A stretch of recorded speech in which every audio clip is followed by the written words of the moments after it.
guys, welcome back to Sunny Life channel. Thank you so much guys for tuning in. We are talking about Imbewu. Sekujwayelekile ke kuyo ukuhamba kwabalingisi kulomdlalo ngenxa yezicelo zokukhushilelwa umholo wabo. Isolezwe reported ufundiswa Zwane odlala indawo yomlingisi othandwa kakhulu uKaMadonsela ukhonjwe indlela emva ukuthi imanager yakhe icela abaphathi balomdlalo ukuthi bamnyusele umholo.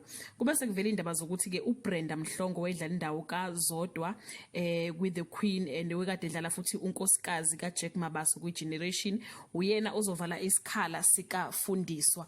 Engathi ke bese kunesikhathi uBrenda ebonakala kulomdlalo. Umthombo wesolezwe ongaphakathi kulomdlalo wetelevision uthe ufundiswa utshelwe ngabanye asebenza nabo ukuthi uBrenda uyena ozothatha indawo yakhe.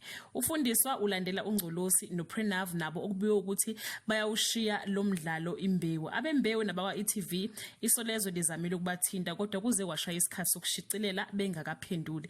Izindaba ke guys ezingemnandi neze lezi kubona bonke abantu abathanda umsebenzi kaMadonsela odume ngokuthi ke amen. Leave your comment below and share your feeling about this matter. Till we meet again, bye.